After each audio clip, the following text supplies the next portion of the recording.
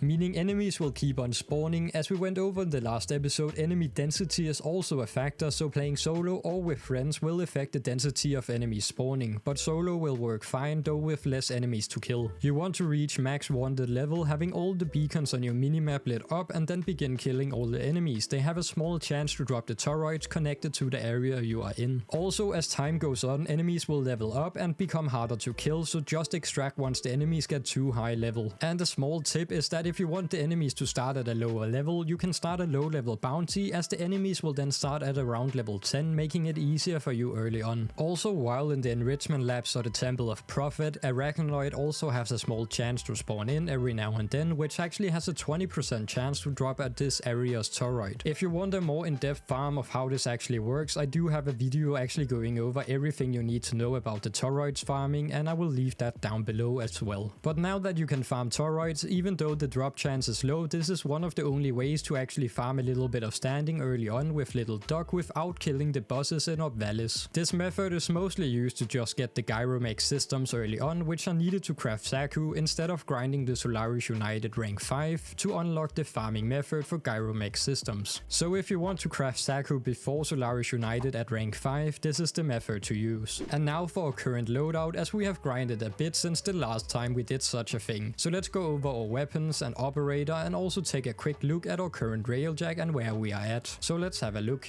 First, our main frame loadout will be Rhino, Nekros and Umbra now, so let's take a look at them quickly. First we have our Rhino, where we have changed the aura out for steel charge, so we do a little bit more melee damage instead, which is just overall nice to have. We also have a bit more capacity to work with if you go this route, if you really wanted to max out your intensify or level some other mods up for Rhino. Then we have our Nekros, which hasn't changed much since we last finished the build in the last episode, so nothing really has changed here, but feel free to have a look at the build once again if you're still working towards this. Then we have our Umbra, which we went over in the beginning of the episode in chapter 2, which we covered the Umbra and the weapons to get an idea of what we are doing on Umbra. So this is the build, and it uses the Chromatic Blade to make our Exalted weapon even stronger, running this build right here with our new Umbra and sacrificial mods on the Exalted weapon. And that was a quick overview of our main frames that we are currently running on this account. Now for our main weapons, I will be using the Hek, the Atomos and the Broken War or the Skiajati for the melee weapons. The Hek hasn't changed as we haven't swapped it out for the Kuva Hek or gotten ourselves the galvanized mod yet, which we might go over in the next episode, so look forward to that. But these are still the mods we are currently running on the Hek. Then we have our Atomos, which just has Gunslinger instead of the Lethal Torrent, as we don't currently have that mod farmed on this account. But Lethal Torrent can be farmed in the Nightmare missions in Rotation C, meaning a Nightmare mission on any of these planets, the Uranus, Neptune, Pluto, Eris or Setna. It can also be dropped from any rescue mission on Nightmare mode as long as you get the C rotation reward from it. But this is our AoE Atomos, which basically clears anything in sight when we hit them. And now we have our Broken War, which has not changed yet, so we are just running the status build for now, but later on we might change it up a little bit once we get the mods for it. And lastly we have our new weapon, the Skiajati, which are using the build from chapter 2, where we actually use our new mods and do a split of status chance and also crit chance for the melee weapon. For operator we have just upgraded a few things in the Scenorik tree as seen here, nothing much as focus farming is pretty passive in the beginning, but we have gotten Rel Spring, which is an unused ability where we can regenerate our energy slowly. But yeah, as focus is pretty slow right now, we will not really be doing big upgrades in this section until we actually unlock a little bit of another way to actually focus farm. And lastly for Railjack, while still being in the early stages, has just been upgraded a little bit to make the new war quest easier to complete, while the Isleweaver update also make the quest easier to complete. So we have just put on some of the mods we have gotten so far and made it a little better, and it should already be more than enough. We also have gotten a crew member from Tinker in Fortuna, just so we have someone on repair duty if something should happen to our ship.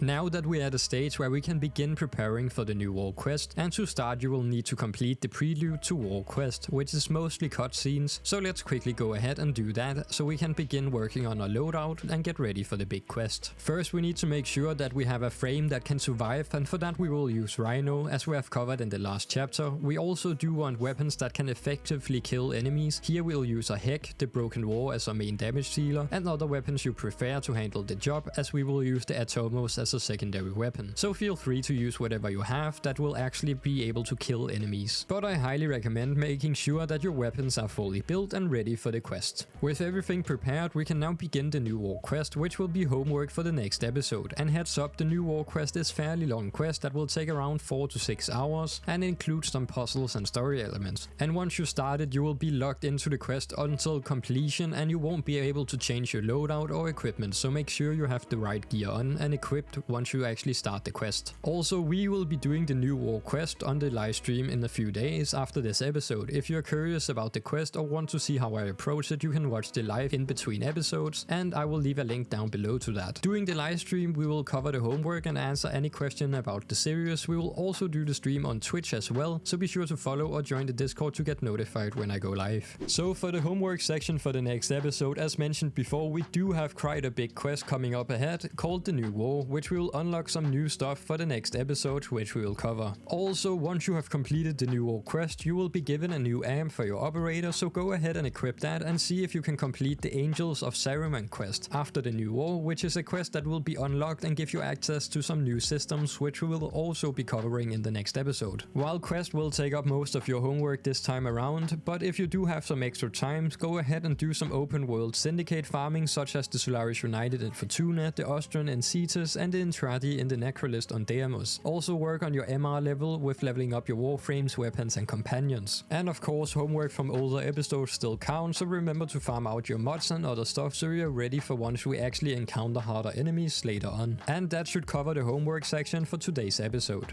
And that's it for the 8th episode of the Beginner Guide series. I hope you have found it useful, and if you haven't watched the first few episodes yet, I highly recommend checking them out, as there's quite a few tips and tricks that could still be helpful even if you're already past this stage in the game. And if you need a refresher for systems, you can always go back and check them out again. And if you have any questions, feel free to leave a comment, and if you want more Warframe tips, don't forget to like and subscribe for future content, and check out my other videos for more guides and tips. We also do have a Discord server, so feel free to hop in there and become part of the community. Stay tuned, stay tipsy, and I will catch you in the next one. Peace out. Boo.